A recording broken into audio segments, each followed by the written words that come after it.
Welcome back, everybody, to the 3 Minutes on the Clock podcast series. Today, we got episode number 12 of the series. This is my 8th NFL mock draft here for the upcoming 2020 NFL draft. This mock is what I think will happen, not what I would do if I was the GMs per se. So, I don't agree with all of these picks personally, and if you do want to see a mock draft of what I would do, feel free to go join my Discord. We talk about football, sports, other stuff relating to the channel, so I'm sure you would all enjoy it there.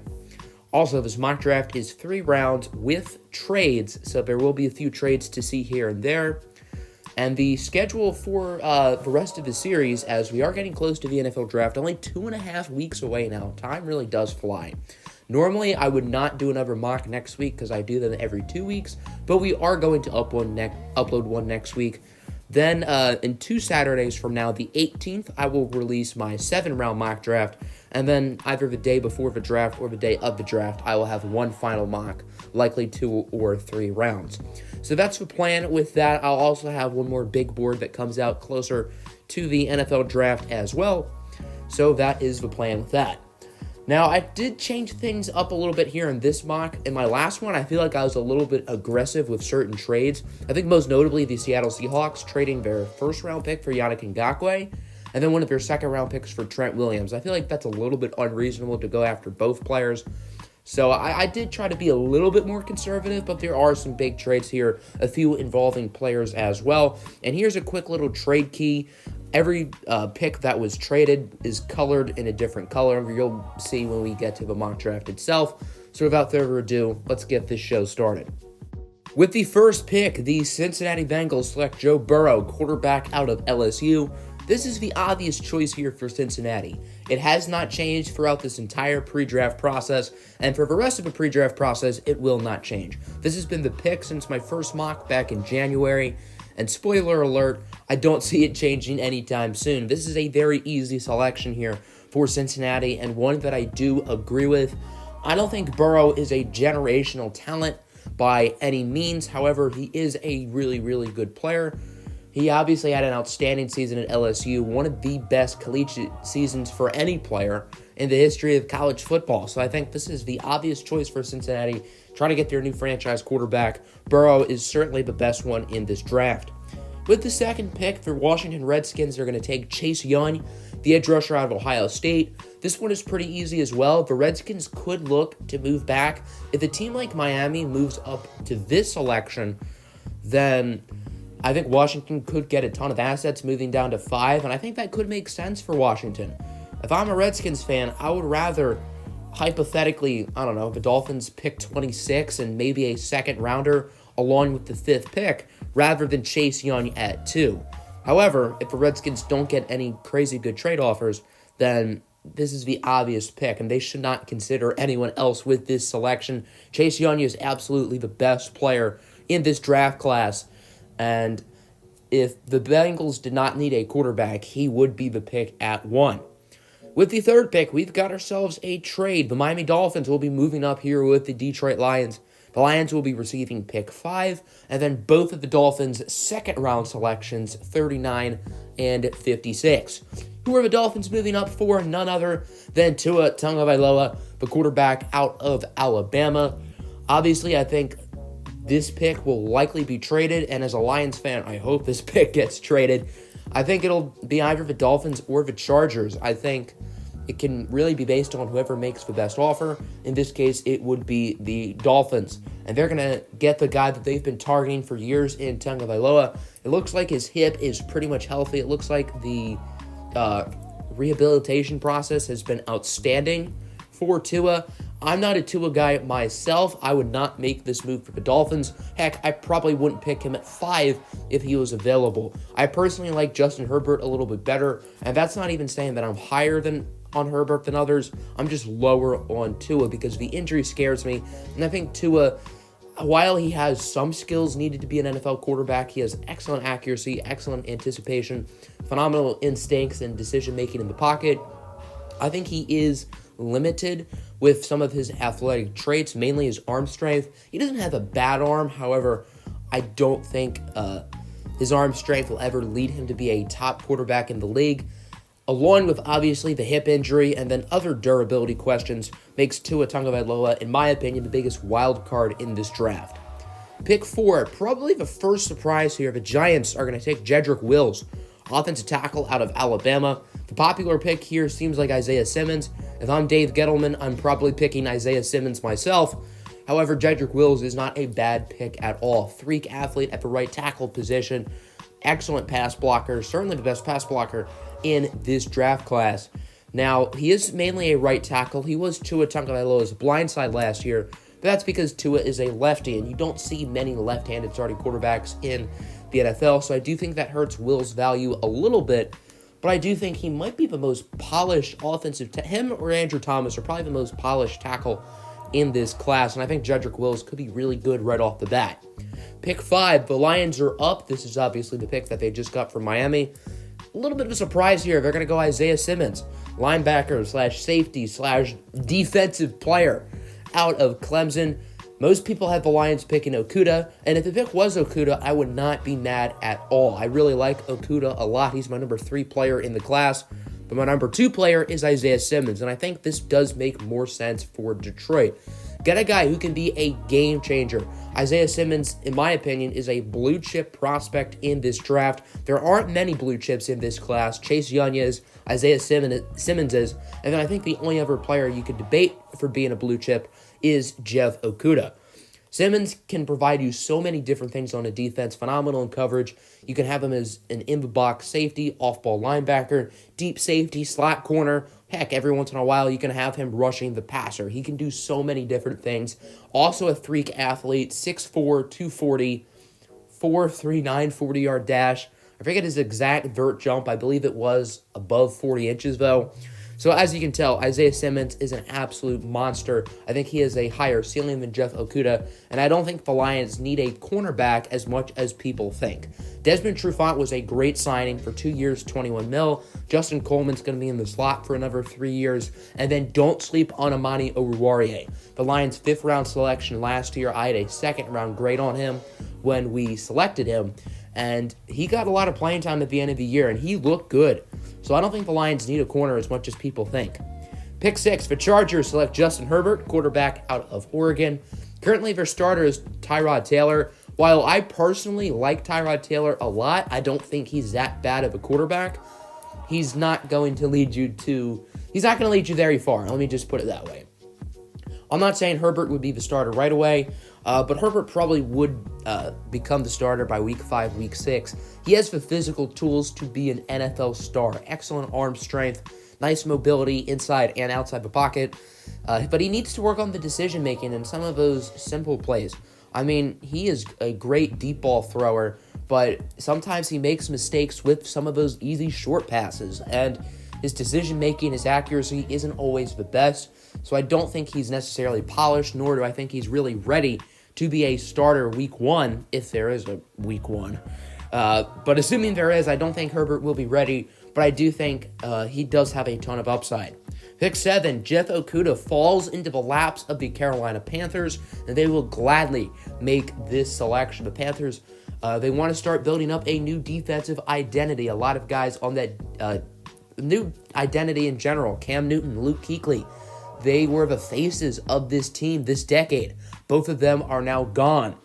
And I think if you're Carolina, you just got to go with the best player on the board, and that is Okudah. He does fit a need. Carolina needs another corner. James Bradbury left to the Giants. He got way overpaid. And I think a cornerback tandem of Jeff Okudah and Dante Jackson could be quite good. And then pick 8, the Arizona Cardinals. We had a debate at the beginning of the offseason of what the Cardinals would pick here. Is it going to be a wide receiver or an offensive tackle? I've been saying since the start they should pick a tackle, and with the DeAndre Hopkins trade, that means they will pick a tackle. The Cardinals do not need a receiver anymore. Got DeAndre Hopkins, Christian Kirk, Andy Isabella. Don't sleep on Hakeem Butler. And then Larry Fitzgerald is good for another year as well.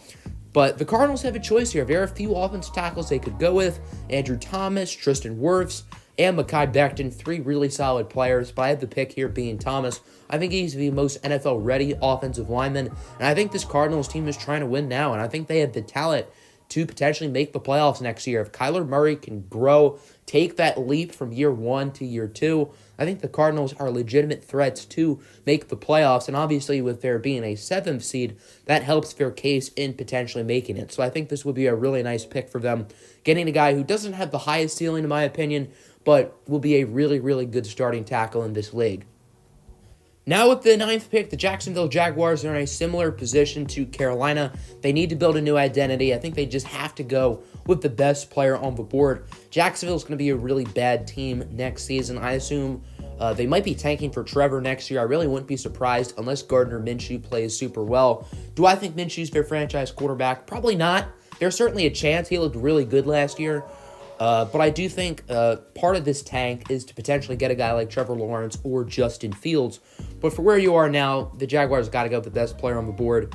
And I think that's going to be Derek Brown, the interior defensive lineman out of Auburn. They need guys in the middle of that defense. Calais Campbell now gone. And the Jaguars have a choice here. They could look at a guy like Javon Kinlaw.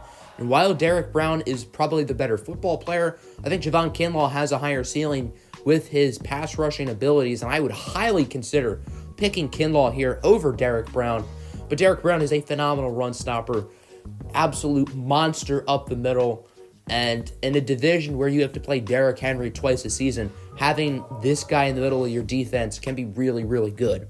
Pick 10, Tristan Wirfs falls into the laps of the Cleveland Browns, and they are going to take him. Wirfs is my number 1 offensive player in general in this class. Number 4 on my personal board. I love Tristan Wirfs. He's a very athletic tackle who has had some excellent production at Iowa. He can play tackle. You can swing him over to guard as well.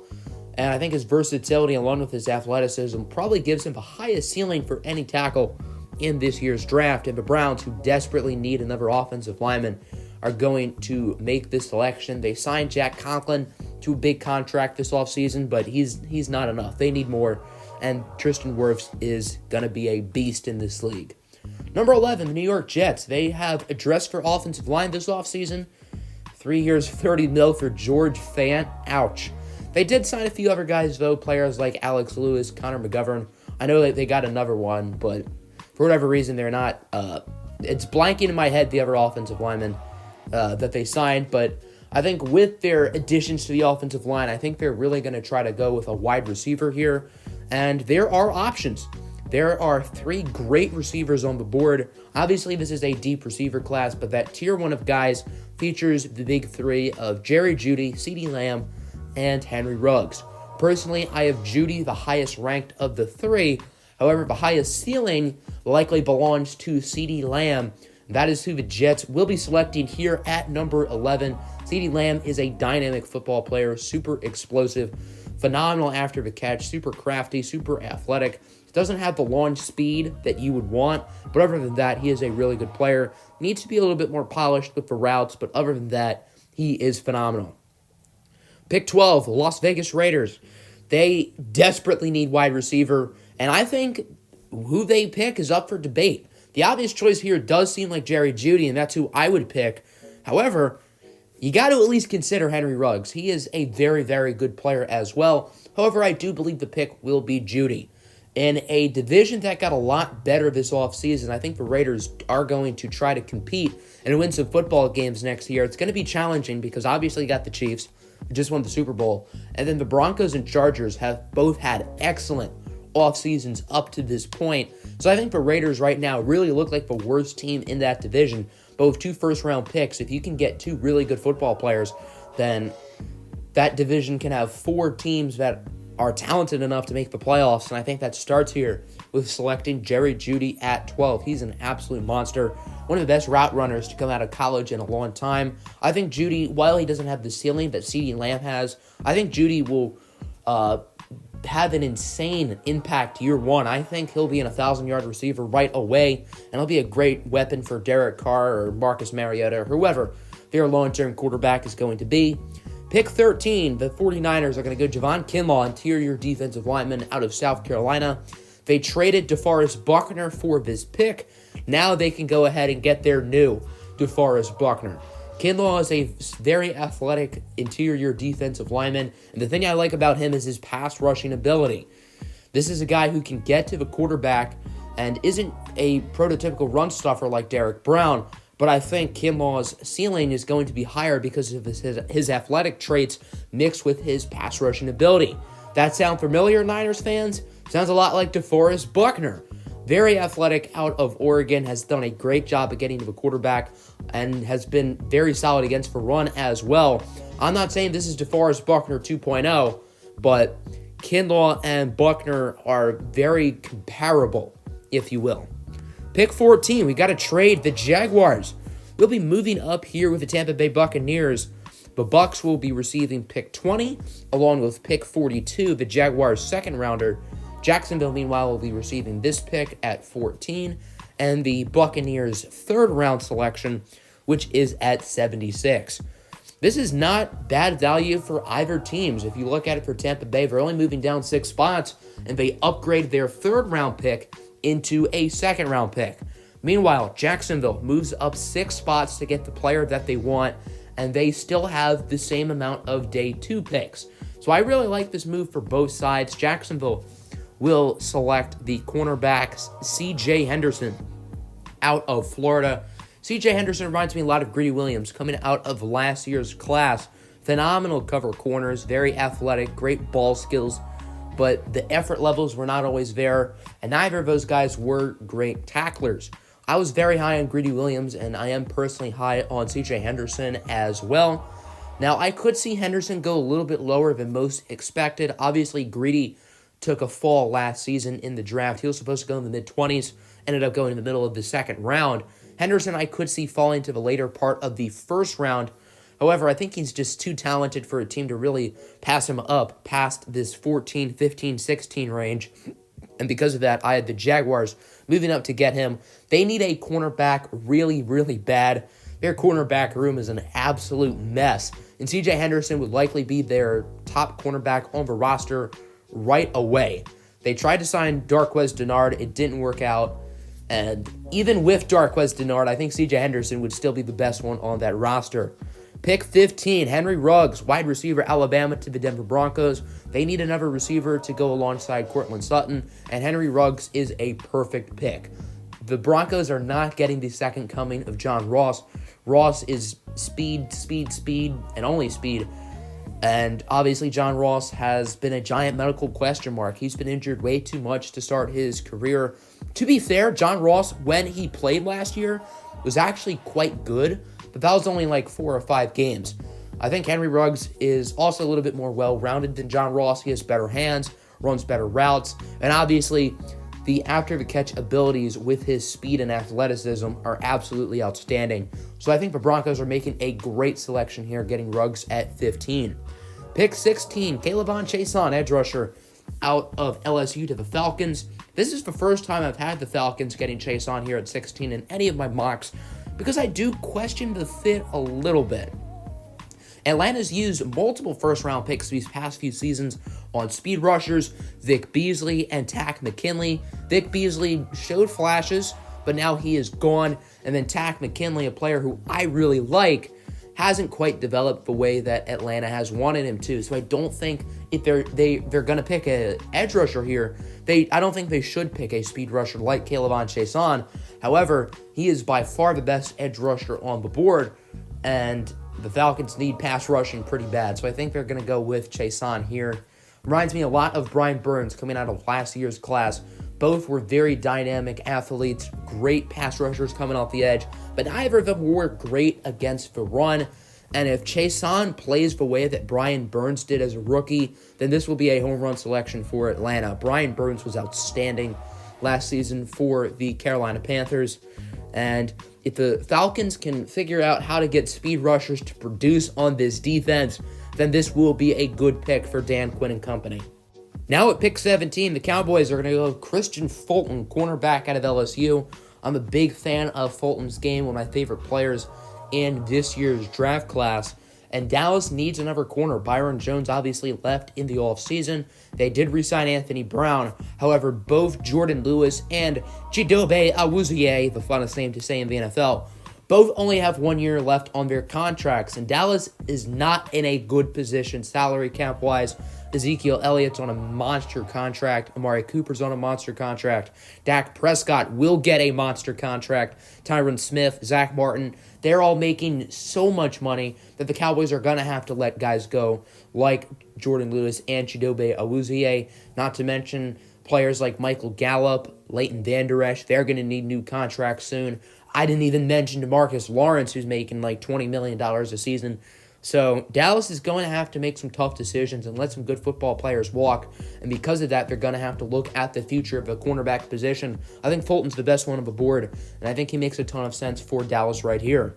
Pick 18, the Dolphins going to go Mekhi Becton, offensive tackle, Louisville. I have Becton slipping just a little bit compared to most mocks. And while I really like Becton a lot, I feel like the media and a lot of us are going to be higher on him than NFL teams. Becton was a little bit inconsistent at times at Louisville, but he is a mauler. Absolute giant. 6'7", 365. He moves so fluidly for a tackle. And I personally really like Mekhi Becton, and I think this is a great pick here at 18 for the Miami Dolphins. However, I think he's the least polished out of the top guys in this tackle class, being Jedrick Wills, Andrew Thomas, Tristan Wirfs, and obviously Becton. But the Dolphins are getting a player who has superstar potential, in my opinion. I think he's the biggest risk out of those top offensive tackles, but I think he has a chance to be an absolute star. Pick 19, Raiders going to go A.J. Terrell, cornerback out of Clemson. A little bit of a surprise pick here for most, but I do think A.J. Terrell will go higher than most expect. Had a really solid season this year at Clemson and had a very good combine, and I think his combine has propelled him into that first-round conversation. The Raiders need another cornerback. The Garyon Conley experiment failed, and he was traded last year to the Texans. And getting a guy alongside Trayvon Mullen, another Clemson guy, I think does make sense for the Raiders. It seems like Mike Mayock really likes a lot of these Clemson players, and having Terrell and Mullen reunite and be the Raiders' top corners, I think could be pretty nice.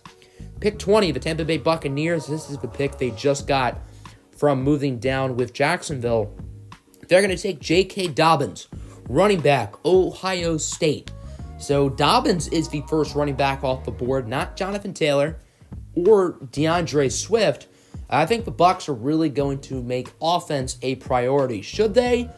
Probably not. I think their offense is fine. I think they should go for defense, probably. I think they should probably go for another pass rusher, someone to improve the defensive line, maybe add someone else in the secondary, maybe look at one of the safeties, a guy like Xavier McKinney or Grant Delpit. However, I think they're really going to focus on offense, and I feel like they want to go for the flashy pick here, which is going to be J.K. Dobbins, who's been outstanding at Ohio State. Very well-rounded running back. I think he'll have a Josh Jacobs-type season for Tampa Bay. And that offense, those skill position players for Tom Brady, man, Dobbins, Chris Godwin, Mike Evans, both of whom are top 10 receivers. And then O.J. Howard, Cameron Brate. I mean, this is the opposite of New England last year where he had no weapons. Now it feels like he has too many weapons. All right, pick 21. This is where things get a little bit interesting for me. A lot of these late first-round selections are the exact same from my last mock, including these next four. Justin Jefferson at 21 to the Eagles, Denzel Mims at 22 to the Vikings, Jordan Love at 23 to the Patriots, and Kenneth Murray at 24 to the Saints. Starting with Justin Jefferson, he was outstanding this year for LSU. Now, he had some help being alongside Jamar Chase, who would be the first receiver taken in this year's class had he been eligible. But obviously, Justin Jefferson is a good player in his own right, and he helped Jamar Chase also become the player that he is. And then obviously having the Heisman at quarterback also helps Jefferson a little bit. But nonetheless, he was outstanding. Super productive this season for the LSU Tigers. The Eagles need wide receiver badly. I don't see Alshon Jeffrey returning. Deshaun Jackson cannot stay healthy. And who else do they have at receiver? Greg Ward and J.J. Arcega-Whiteside. Arcega-Whiteside was not good as a rookie last year. And Greg Ward, I mean, he was good. He stepped up. But, do you really want to build around Greg Ward on your receiving core? I don't think so. So I think the Eagles have to go receiver here, and Justin Jefferson is the best one on the board. Pick 22, the Vikings are going to go Denzel Mims, a wide receiver out of Baylor. Mims has really good hands, very explosive player. I was very high on Mims for a while. Back when he was supposed to be a day 3 pick in November and December, I had a second-round grade on him. So I started the Denzel Mims hype train. You're welcome, people. Then Mims had a really good Senior Bowl. Then he had an outstanding combine, tested a lot better than I expected. And I think he has, deservedly so, put himself in first-round territory. And the Vikings, who obviously just traded Stephon Diggs, are going to need another receiver alongside Adam Thielen. And I think Denzel Mims will be a great pick. At 23, the Patriots going to go Jordan Love, quarterback Utah State. I could totally see someone trading up for Jordan Love a lot earlier, and I really wouldn't be surprised if that did happen. But with how the draft is going, he will fall into the Patriots' laps, and they will capitalize. I'm not a huge Jordan Love guy myself. However, I don't think this is a bad pick for New England, who obviously needs a quarterback. My only question is who is going to be the starter next year. Jordan Love is not a starting caliber quarterback in the NFL. I don't think he should start a game next season. However, they don't have many other options. Currently, all they got is Jarrett Stidham and Brian Hoyer on their roster. They seem like they're really high on Stidham, which is interesting. I wouldn't start him. I wouldn't start Brian Hoyer either. And as I said, I wouldn't start Jordan Love. I think the Patriots should maybe sign a guy like Cam Newton or Jameis Winston on a 1-year prove-it deal.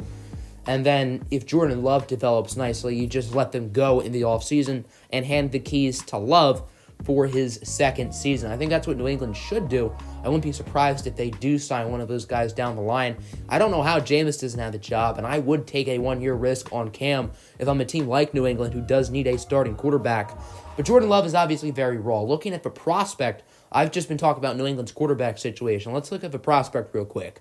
Love has the physical tools to be great. Phenomenal arm strength, pretty mobile, nice athleticism, but he's not polished. He had a bad season playing Mountain West competition.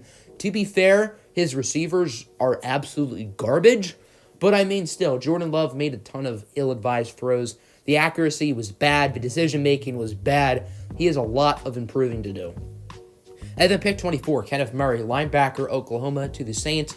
I don't think wide receiver feels like as big of a need with the Emmanuel Sanders signing. I think cornerback could be looked at here. Marshawn Lattimore is due for a contract extension, and if I was the Saints, I'd be a little bit hesitant to sign him. I think Lattimore is a little bit overrated.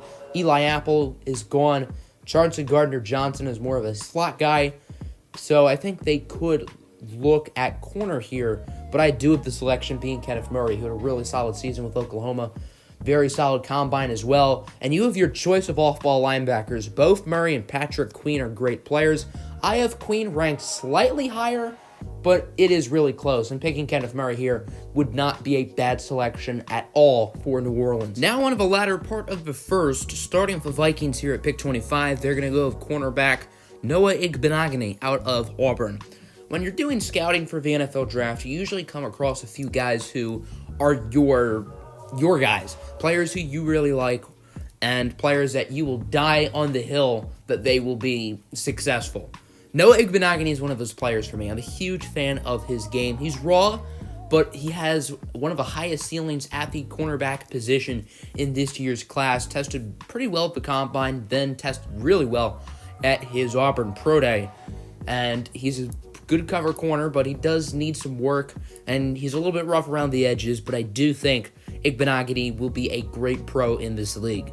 Pick 26, Yetur Gross-Matos, edge rusher out of Penn State. The Dolphins need some more pass rushing. They signed Shaq Lawson this offseason, which is a good start, but they need more. Kyle Van Noy is not an edge rusher, and I think adding a guy like Gross-Matos here does make sense. At pick 27, I have the Seahawks trading this pick to the Jaguars. The Seahawks will be receiving edge rusher Yannick Ngakoue. And since the Seahawks are trading a first-round pick in this deal, I think that they feel more inclined to pay Yannick Ngakoue the big bucks. I've had this trade in my past 2 mocks, and I'm having it again. I just think it makes so much sense for both sides. Clearly, Yannick Ngakoue wants out of Jacksonville, and I don't see a world where he plays another game in a Jaguar uniform. So the Jaguars might as well get as much value as they can for him, and a first-round pick is not bad at all. Meanwhile, for Seattle, they need edge rushing help. I don't see them bringing Jadeveon Clowney back. I know his market has not been what he expected, but I still don't see Seattle bringing him back, and I think they still need that star pass rusher, and Yannick Ngakoue is a player who, in my opinion, is a little bit better than Jadeveon Clowney to begin with. So who are the Jaguars going to take? In my past two mocks, with this trade, I've had the Jaguars selecting Curtis Weaver, the edge rusher out of Boise State, and that pick still makes sense, but instead I have them going with a different player, and it might be a little bit of a surprise, but it's Donovan Peoples-Jones, a wide receiver out of Michigan.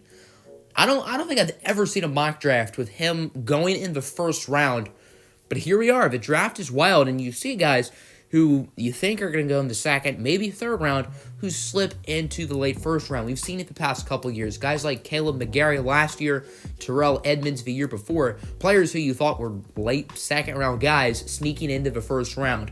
Now, Terrell Edmonds hasn't really looked good for the Steelers. Caleb McGarry is still raw. So neither of those picks have quite panned out yet, but I do like this one for the Jaguars, and I think Donovan Peoples-Jones has a chance to be a star. His production at Michigan was not good, but that's because of the bad quarterback play. Shea Patterson is awful.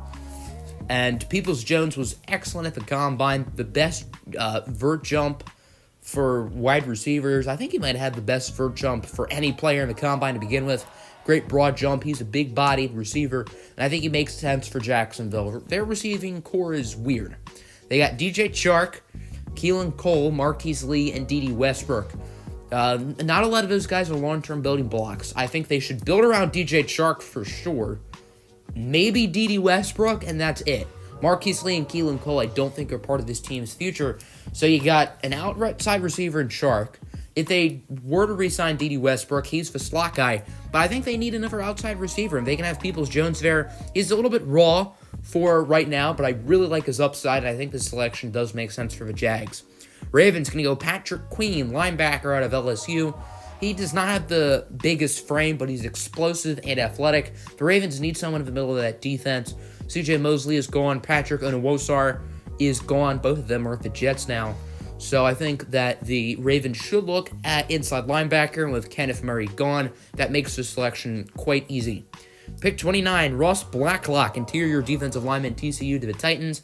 They traded Jarrell Casey. I'm thinking to clear up money for Jadeveon Clowney, and the Titans are still my pick to sign Jadeveon Clowney. However, with the Jarrell Casey trade, they do need to work on the interior of their defensive line. They drafted Jeffrey Simmons last year. That looks like a home run of a selection, but I think they're going to need another one, and that's going to be Ross Blacklock, a guy who's been super productive at TCU. Medical question mark, an Achilles injury in 2018, but was great in 2017, great last year in 2019. I think this pick does make sense for Tennessee. Pick 30, Laviska Shenault, wide receiver Colorado to the Green Bay Packers. In my opinion, there are better options at the wide receiver position on the board, but Laviska Shenault is a really talented playmaker. When he was healthy, he was outstanding, electric for the Colorado Buffaloes, and the Packers are going to need another outside receiver alongside Devontae Adams. Now, Shenault does have some medical question marks. At the 40-yard dash, he ran like a 4.58, but that's because he was hurt. I'm not saying the 40 time is going to make his stock go down, but the medical, it's not that he has like that one injury that's going to derail his career, but just the durability with Shenault. And I question how he can stay healthy for a 16-game season. Or I guess a 17-game season starting in 2021. So this is a little bit of a risk for the Packers, but high reward. Shenault has a really high ceiling in my opinion. Pick 31, Jeff Gladney, cornerback, TCU to the San Francisco 49ers. They already selected Javon Kinlaw earlier, and I think this pick is going to be either a corner or a wide receiver. I don't think there are that many great choices at wide receiver, and I think the cornerback class in this range makes more sense here for San Francisco. Jeff Gladney's been a player I've been high on for a while. He's another one of those guys who I really like. They're one of my guys, and I think this is a really nice pick for San Francisco. And then another one of my guys here at 32, Cesar Ruiz, the center out of Michigan. He can also slide over to guard. He's versatile and athletic, only 20 years old. He has so much upside, and I think he has the chance to be a star. He's raw, but going to the Chiefs, it's fine. The Chiefs are pretty good with their offensive line, but you got to get those bodies up front who can block for Patrick Mahomes and company. So this is a pick I really like for Kansas City. Ruiz has a ton of upside. At 33, I have the Bengals selecting Zach Baun, edge rusher / linebacker out of Wisconsin. I've had this pairing a lot in my past couple mocks. I think it makes a ton of sense for Cincinnati. They're weak both at edge rusher and at linebacker. So essentially, you're killing one bird with two stones. I know the saying is killing two birds with one stone, but in this scenario, you get Baun, who can play both positions. You can try him out, let's say, at edge rusher. Maybe he doesn't work out. You can slide him over at linebacker. So, the Bengals have a versatile player here in Baun who can do a number of different things that they need, which is why I really like this pick. At 34, the Colts are going to go with Cole Kmet, tight end out of Notre Dame. I could see the Colts drafting a QB on day 2. I think it's a little bit too early for any of those guys like Jacob Eason, Jake Fromm, or Jalen Hurts. It could happen here at 34. I kind of doubt it a little bit. But the Colts are going to need another tight end. You know they love their 2 tight end sets. Eric Ebron is gone. Congratulations, Colts fans.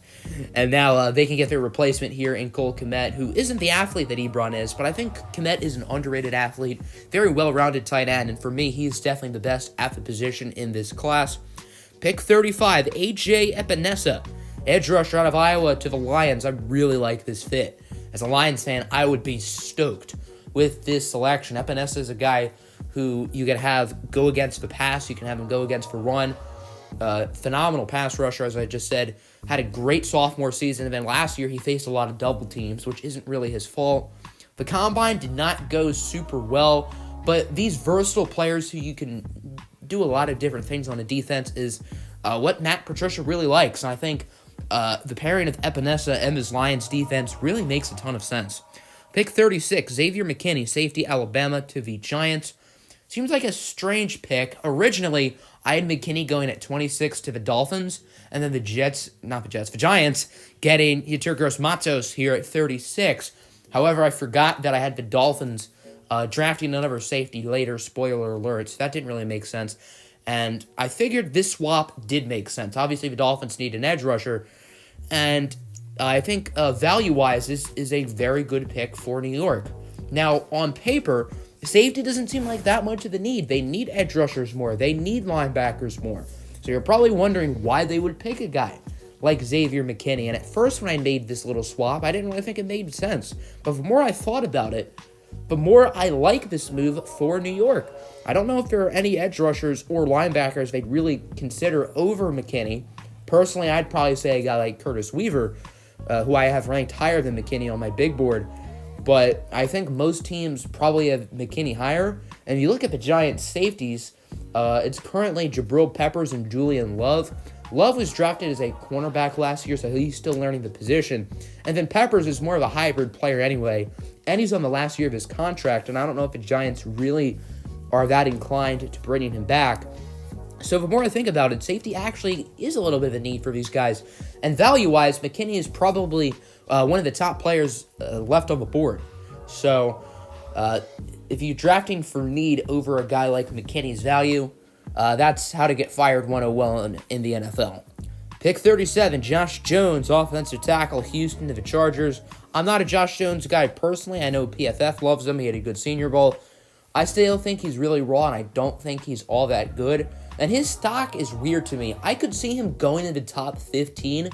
I could see him falling to the mid-late 3rd round. I have no clue where Josh Jones is going to get picked or where in the area that he will get selected. And Josh Jones, this whole situation is one of the most interesting to me in this entire draft class. But I do have him going here at 37 to the Chargers, who are in need of some tackle help. They signed Brian Bulaga, which is a great deal. 3 years, $30 million. That's a bargain, considering George Fant got that same contract. And how will be the I don't know how to say his first name still. Big V, Vaitai, who we signed, the Lions, for 5 years, $50 million. He's making $10 million a year. Fant's making $10 million a year, and Bulaga's making $10 million a year. See the outlier? Bulaga is noticeably better than both of them. So, first of all, credit to the Chargers on that, but they do need some more help at tackle. Josh Jones probably is the most upside out of any tackle left on the board. Panthers going to go Willie Gay, linebacker, Mississippi State. Gay is a freak athlete, super explosive. There are some off-the-field questions with him, but it was never clear why exactly he got suspended all the time in college. If it's academic, I don't really care. You don't need to be book smart to be a good player in the NFL. Now, if he did something stupid against the law, and he's done it multiple times, then yeah, maybe he's sliding down the board a little bit. But if it's all just academic stuff, then picking him at 38 is absolutely fair value for the Carolina Panthers, who want to have another athletic linebacker pairing with Shaq Thompson, who's also very athletic as well. Pick 39, the Lions are up. This is one of the picks they got with the Dolphins trade down. They're going to go with Isaiah Wilson, tackle/guard out of Georgia. He's more of a tackle, but I also have it /guard because he can play guard. And right now, offensive guard is more of a need for this Lions team. Graham Glasgow is gone. I think Joe Dahl is probably going to be one of the starters, but I'm not entirely sure who the other one is. The rest of the offensive line is set. You got Frank Ragnow at center, who, in my opinion, is a superstar. Just center is not a glorious position. That's why he doesn't get talked about enough. And then at tackle, Taylor Decker and Vaitai. So I think there's just that one hole at guard, and I think Wilson can slide in and play that position. But I think him as a tackle also makes sense because Taylor Decker is on the last year of his contract, and we just paid big money to Big V, so I'm not sure how willing the Lions are to re-sign Taylor Decker. So I think this, sort of like the Bengal pick with Zach Bond, this kills one bird with two stones. And then pick 40, one of my this is another one of my guys right here, Curtis Weaver, edge rusher out of Boise State. Checks all the boxes production-wise. He was phenomenal for Boise State Broncos this season. Also tests all the boxes athletically.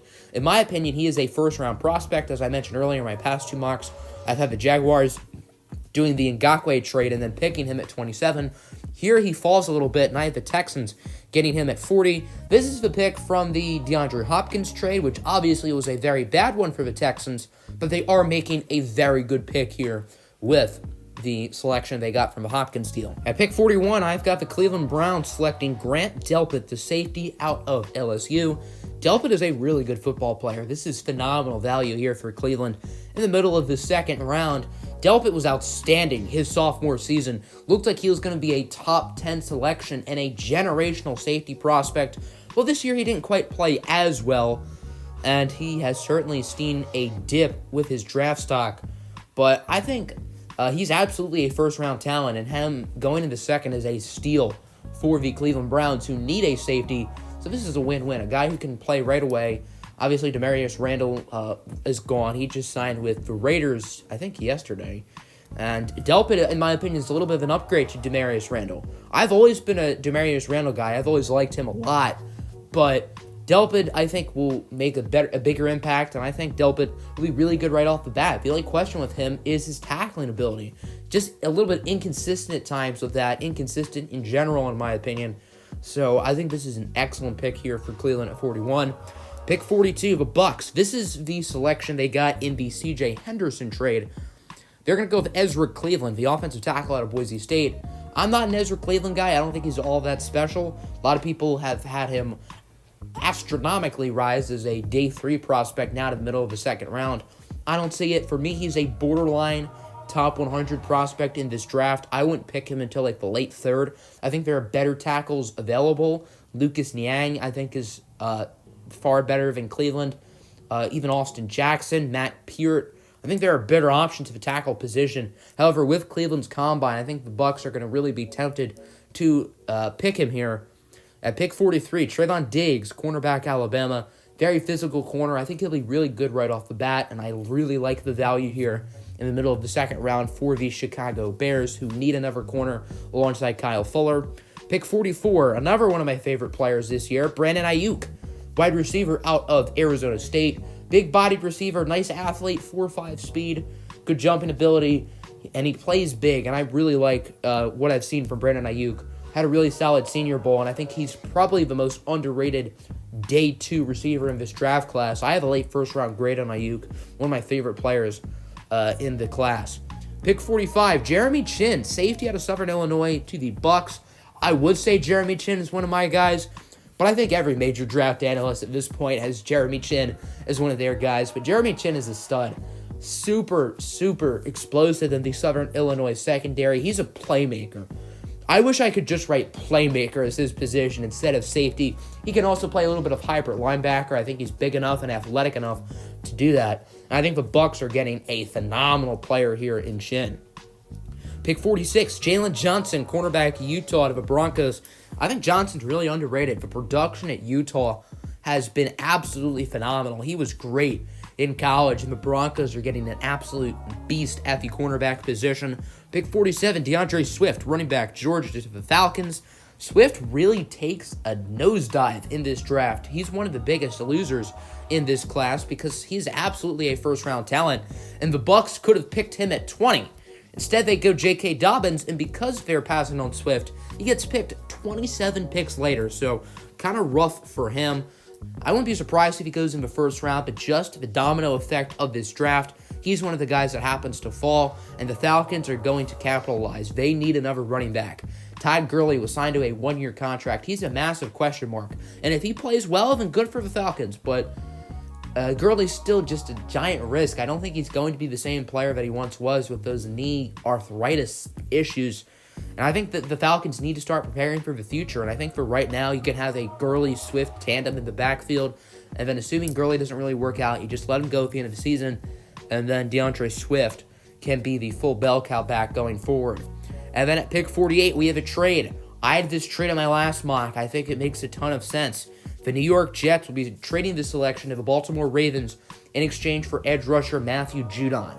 Now, obviously, if the Jets sign a guy like Jadeveon Clowney, which is a real possibility, then this trade wouldn't make sense. And I think it'll be either the Titans or the Jets who gets Clowney, with the Seahawks maybe being the wild card team. But assuming my guess is right of the Titans, then the Jets are still going to need a great edge rusher. So they're going to get Judon from the Ravens in exchange for this pick. And Baltimore will be selecting Josh Uche, the edge rusher from Michigan. This means Baltimore now has 3 picks here in the latter part of the second round. They got their own pick and then the selection from the Hayden Hurst trade with the Atlanta Falcons. But I really like Uche, slippery edge rusher coming off the edge. Not the biggest guy, but he's pretty athletic, and I think he will be a great replacement for Matthew Judon. At 49, I have the Pittsburgh Steelers selecting Jonathan Taylor, running back out of Wisconsin. I think this is a really nice pick for the Steelers. James Conner has some durability questions, plus he's on the last year of his contract, and I don't think Conner is all that special to begin with. I don't think he can really be a bell cow back in an offense. You know, he's a good player, but I think more of as a sidekick role with Jonathan Taylor. I think that's better for Conner, and for a guy like Jonathan Taylor, who might have gotten the ball too much at Wisconsin, he might have a little bit of how would I say it? A production issue, if you will. He has been so good for so many years with Wisconsin. I guess the past 3 years. I guess that's not so many. But Jonathan Taylor's been a star ever since he stepped on that campus. But he's gotten nearly 1,000 touches in 3 years. And what I'm trying to say is his body might be a little bit more run down because, I mean, running backs have short shelf lives in the NFL. Just look at Todd Gurley. He was only good for like 2 or 3 years, and then the injuries came in, and then poof, his career is practically over, and he's only like 25 years old. And Jonathan Taylor might have the highest ceiling of any running back in this class, but the worries with him are quite big. Obviously, as I mentioned, maybe getting the ball too much, and then he also has a fumbling issue. Needs to cut down on the fumbles, and if he can stay healthy, if he can stay durable and not fumble the ball, he'll be the best running back in this class. Pick 50, Matthew Peart, offensive tackle out of UConn to the Chicago Bears. Really like Peart. He has an incredibly long wingspan to go with a massive 6'8" frame. Bears could use some help on their offensive line. They could look interior offensive line as well with this pick, but I think Peart is better than most of the interior guys on the board, and I think this pick does make sense for Chicago. At 51, the Cowboys are going to go Terrell Lewis, edge rusher, out of Alabama. Lewis has some medical question marks, but he's a really, really good player, and if he can stay healthy, a duo of Lewis and DeMarcus Lawrence, I think could be really, really good. Pick 52, the LA Rams are on the board, now with that abomination of a logo. As you can see, I have updated it. I also added the new Chargers logo in. Yes, if you cannot tell, the Chargers did get a new logo. I know it barely looks any different. I actually really prefer the new Charger logo, though. I think it looks really nice.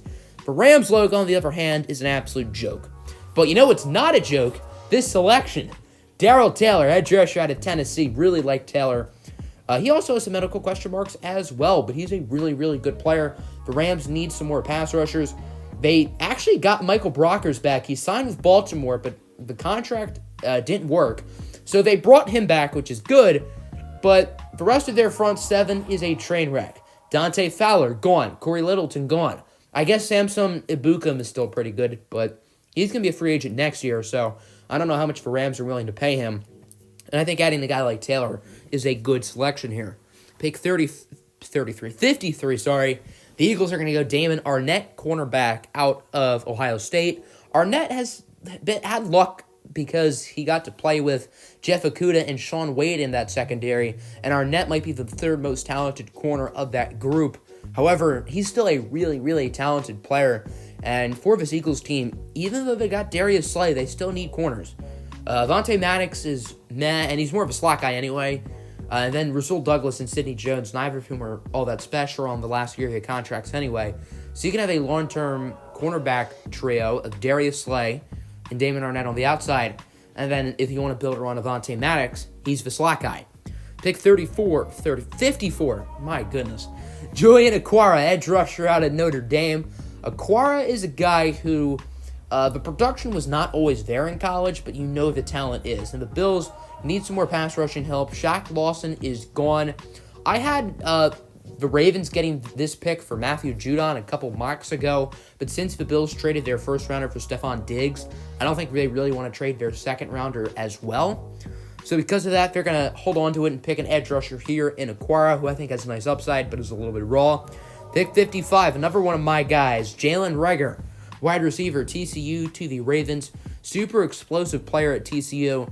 I feel like you either love Reagor or you really think he's overrated.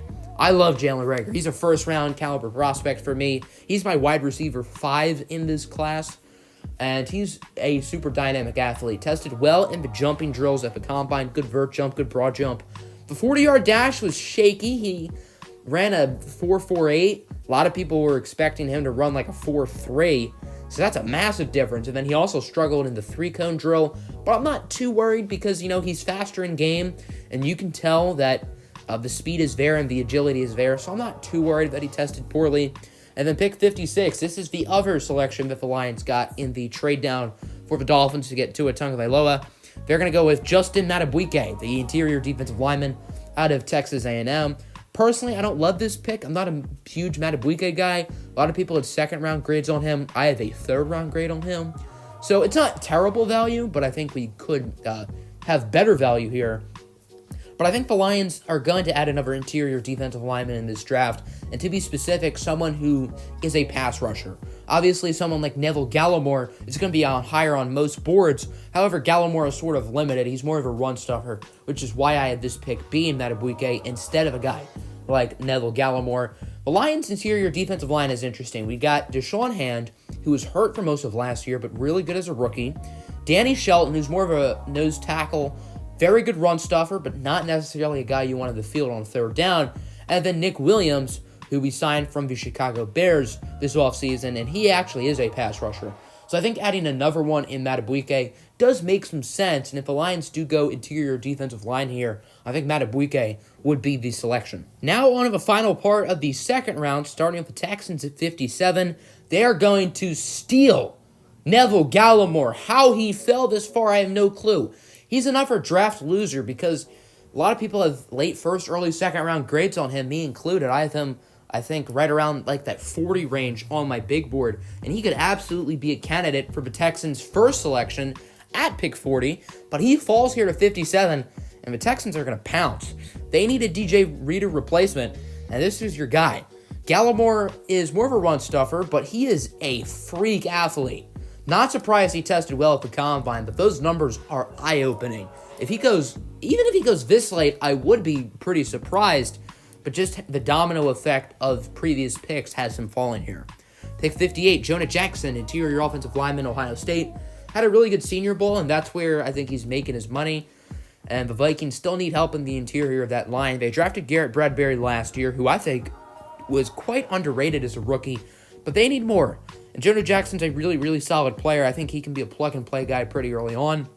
Pick 59, I had the Seahawks getting Michael Pittman, wide receiver out of USC. Pittman had a great combine, and he's a big-bodied guy who has a lot of great athletic traits. He's a big-framed receiver who can go up and make big plays. He ran a 4.5, good jumping drills, good senior bowl, and I think this is great value for Michael Pittman. I think I had him like 57 on my last big board.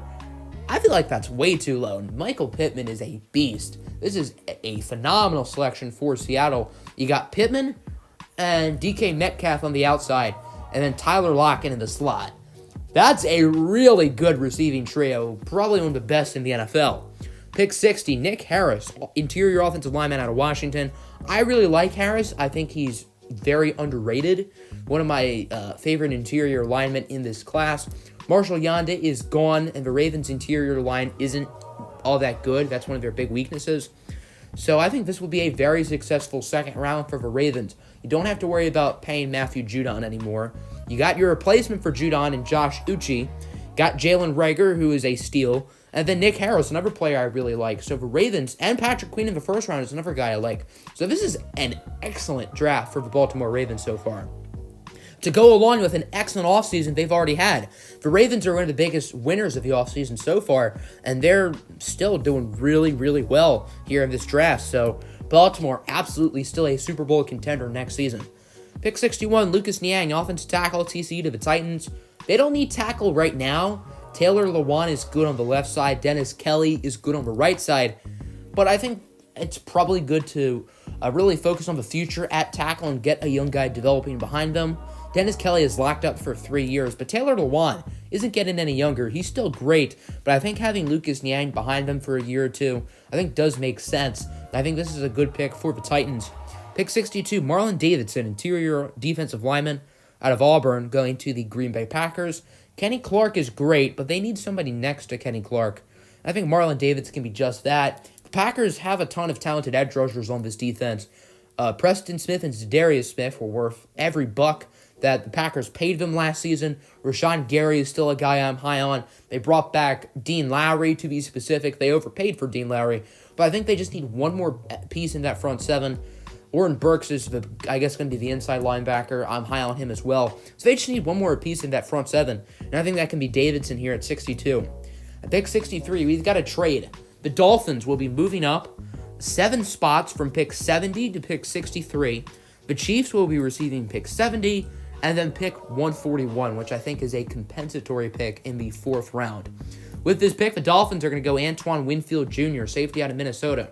Remember when I said earlier in the 2nd round when I had the Dolphins picking 2 safeties, and that didn't really make sense, which is why I had that McKinney and Gross-Matos swap?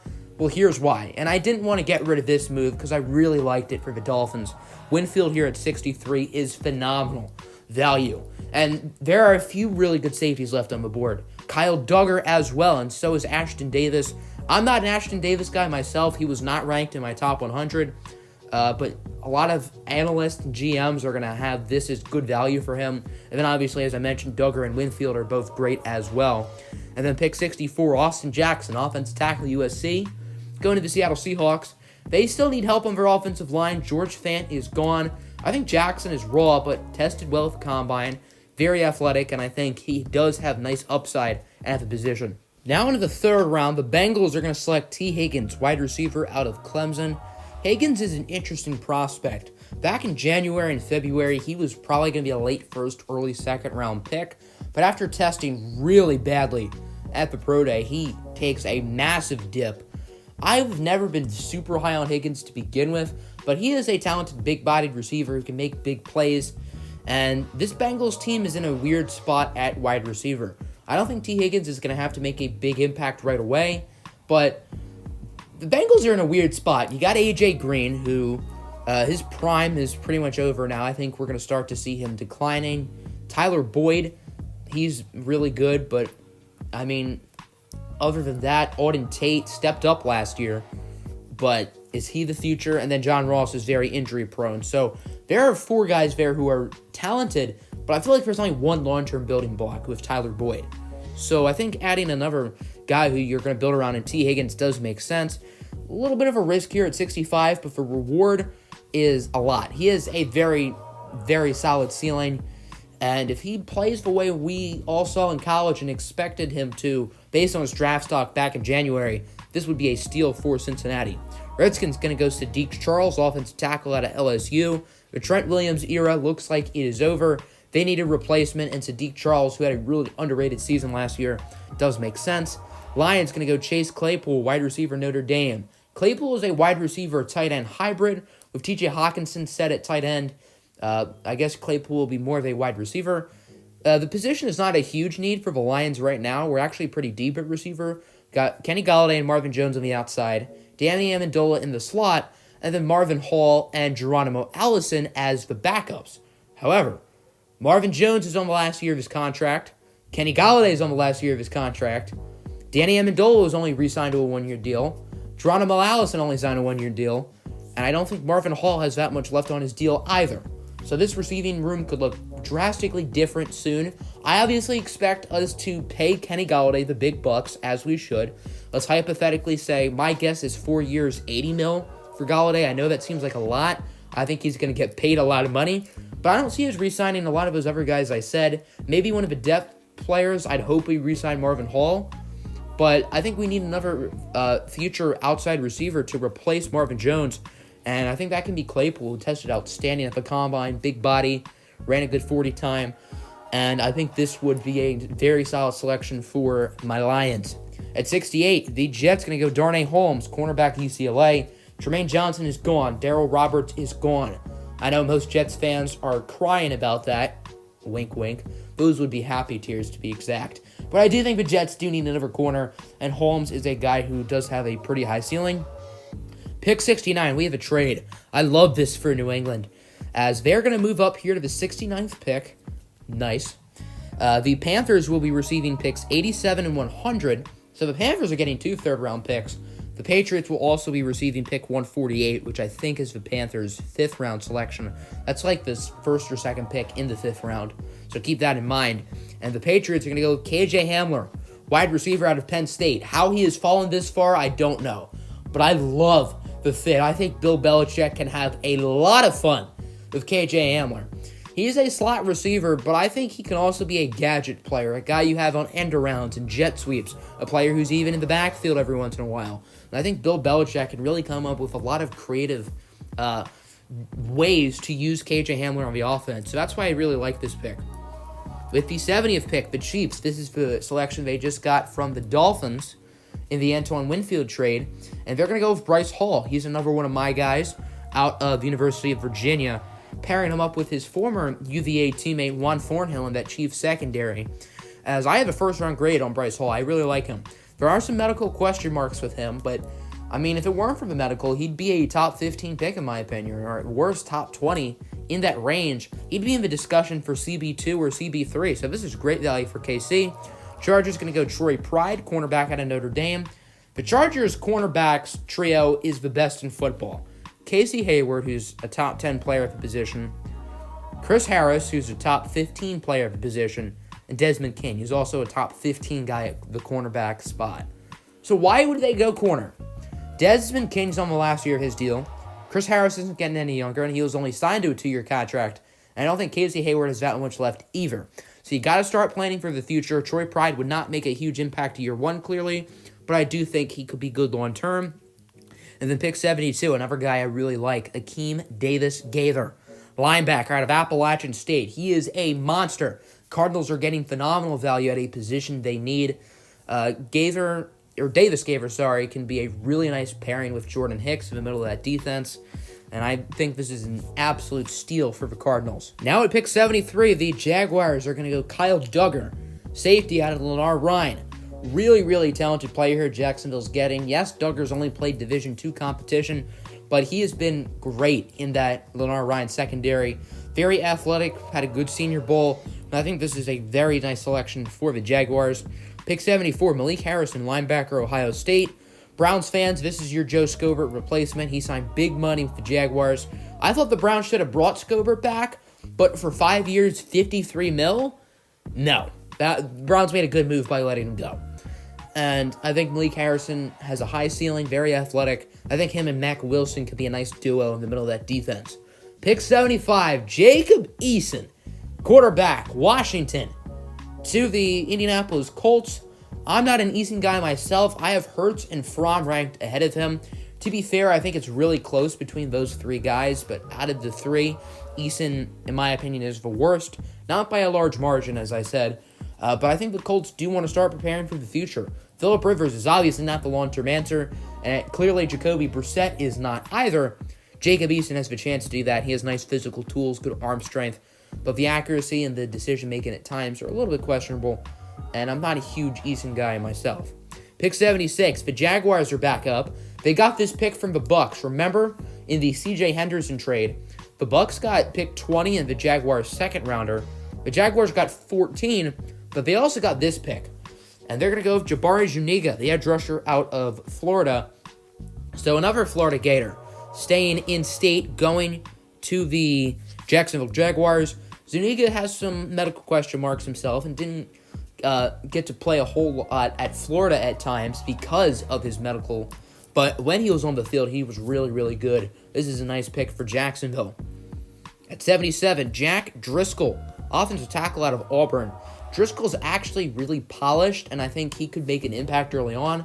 I don't think he has a super high ceiling, but I think he has the chance to be has a chance to be a quality starting tackle in the NFL. Garrett Bowles is either allowing a sack or getting a holding call. Even though Driscoll isn't perfect, I would probably start him over Garrett Bowles just because Bowles is absolutely awful. Pick 78, Raekwon Davis, interior defensive lineman out of Alabama. Very solid value selection for the Falcons. They have Grady Jarrett in the middle of that defense, but that's about it. I think they could use someone else, and Davis is pretty solid value. At 79, Ben Barch, offensive tackle out of St. John's to the Jets. This is their first offensive lineman they've taken, and to be fair, they've attempted to improve it in free agency, which is why I've had them not selecting an offensive lineman so far. But they've got to wonder, even if a guy like George Fant does not work out, you got to still draft a few guys behind them who are young, have more upside, and if those players struggle, can eventually start over them. And I think that can be Barch, another talented small school prospect who I think could be really good. And then pick 80, Ashton Davis, safety out of California, going to the Raiders. I think we could still use a little bit more help in that secondary. As I said, I'm not a huge Ashton Davis guy. He was not my top 100, but he is a pretty talented safety. Personally, I think 4th round is fair value for him. So I guess this isn't a terrible reach, but not necessarily the pick I would make. At pick 81, I've got the Las Vegas Raiders selecting Devon Hamilton, interior defensive lineman out of Ohio State. I feel like I've called them Oakland a lot in today's video. I am still not used to that. I don't think I'll ever get used to that. But Devon Hamilton is a nice player. The Raiders have some talent in the middle of that defense. Mo Hurst, P.J. Hall, but neither of them are household names. I think they could use another guy. Hamilton tested well at the Combine, and he is a pretty good player. Pick 82, Adam Trautman, tight end out of St. John's to the Cowboys. Jason Witten is gone. He actually signed with the Raiders. Like all the other ex-Cowboy players, Malik Collins signed with the Raiders, also an interior defensive lineman. So now the Raiders have a lot of depth there, along with Jeff Heath, who is a safety, and the Raiders just picked a safety. Isn't that ironic? But anyway, Adam Trautman is going to be the pick here to the Cowboys at 82. They need a tight end pretty badly, another small school guy out of Dayton, and I think he could be really, really good for the Cowboys. At 83, Logan Wilson, linebacker, Wyoming to the Broncos. His stock has really risen, and I see why. He's a really, really good player. It seems like the media has been high on him, and now it seems like I think NFL teams are going to get high on him as well, and I think the 3rd round is fair value for him. At 84, Rams going to go Clyde Edwards-Helaire, running back out of LSU. Todd Gurley is gone. Who the hell is going to start at running back? Darrell Henderson ain't it, Chief. He was picked in the 3rd round last year. I had a 5th round grade on him. I think my 5th round assessment was correct. And the Jets need a guy who can be the bell cow back. And they really don't have any other choices except to pick a guy in this range. And they have the choice between Edwards-Helaire and Akers. I personally have Cam Akers just a tad higher, but this is still good value for Clyde in the middle of the 3rd round. The Rams are getting a really solid player who's going to have to make a big impact year 1. Lions at 85 go Michael Ojemudia, cornerback out of Iowa. As I said, I don't think we need cornerback that badly. Trufant, Oruwariye, Coleman, that's a nice trio. But I do think adding a 4th is a good idea.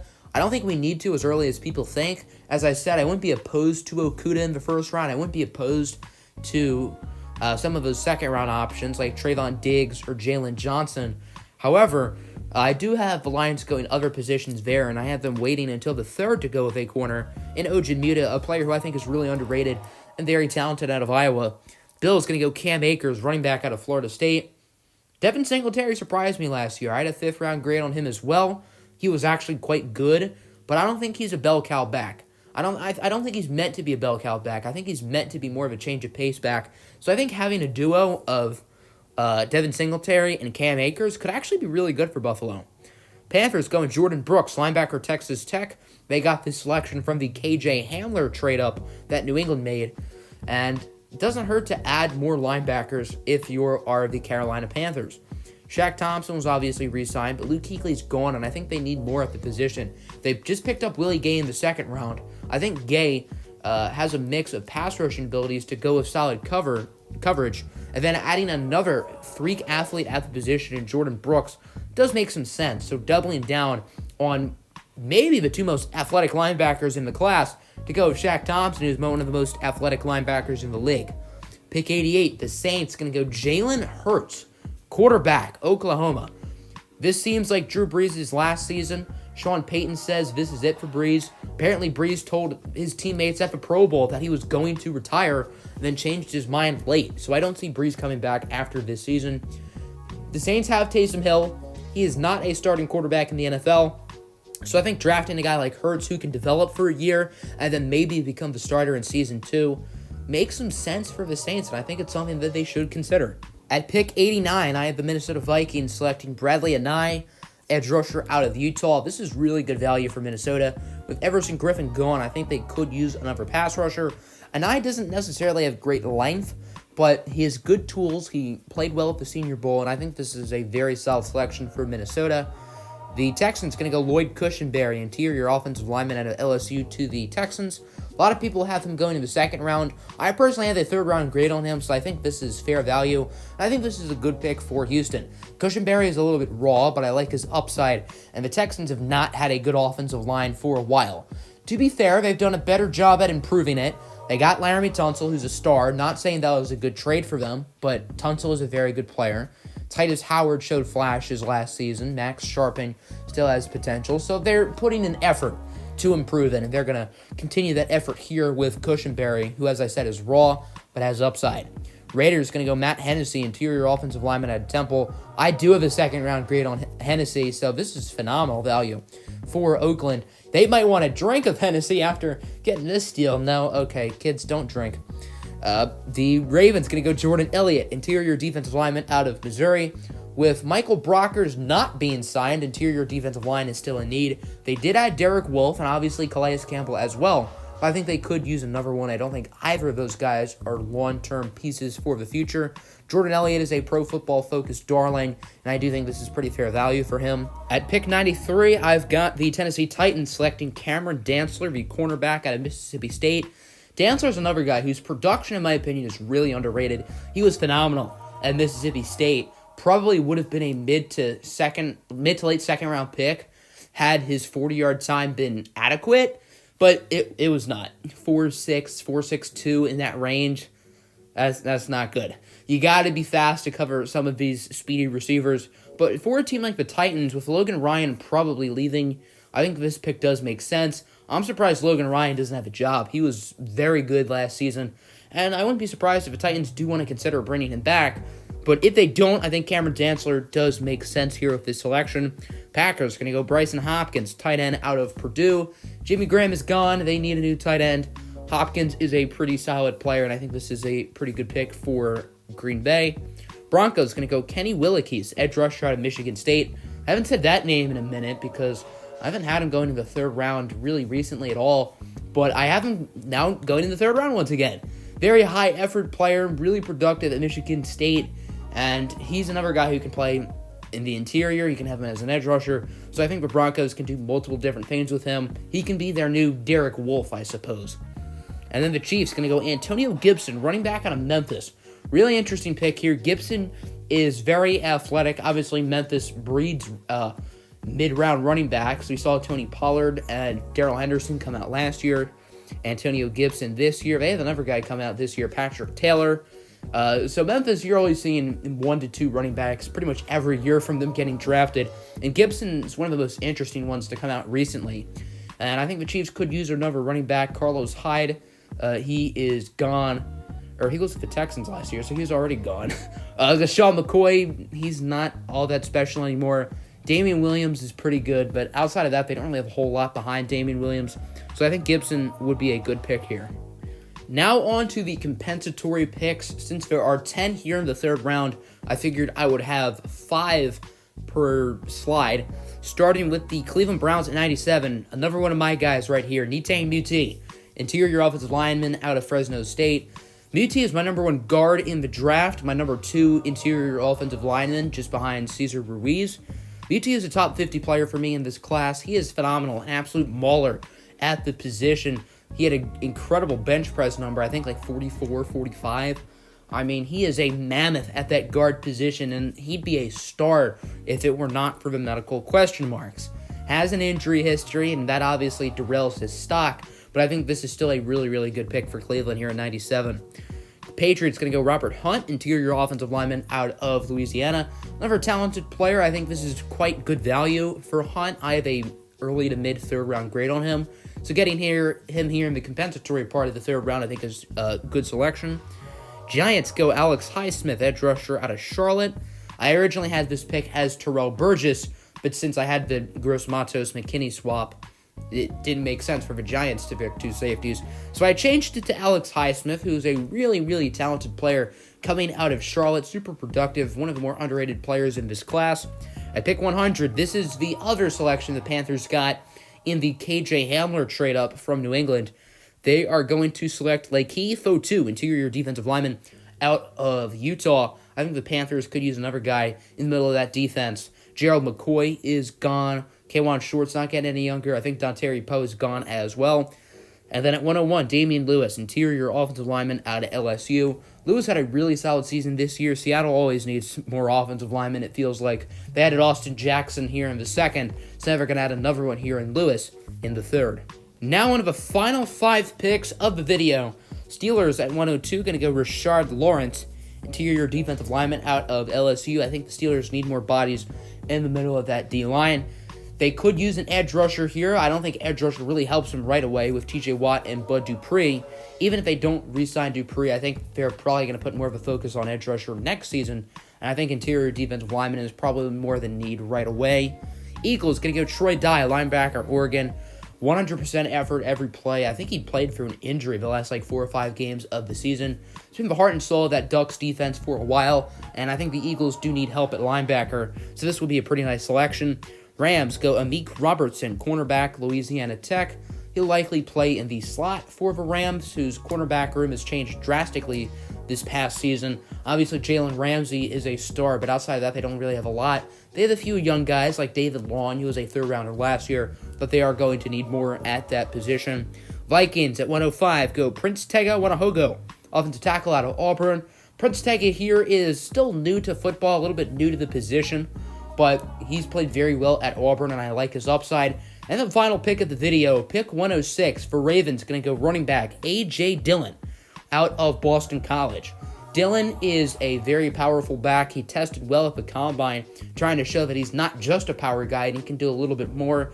The Ravens have a solid running back room. Mark Ingram is the main guy. Justice Hill is a change of pace back. And then Gus Edwards as the power back. However, I think adding a guy like A.J. Dillon, who in my opinion has a higher ceiling than most people think, I do believe this pick does make sense for Baltimore. So that's going to end the episode. I hope you guys enjoyed. 106 picks, bunch of trades. Let me know how you feel about this mock draft in the comments below. Personally, I think this is one of my better mock drafts up to date. I'm really happy with a lot of these selections, and I am quite proud of this one. So I hope you all enjoyed.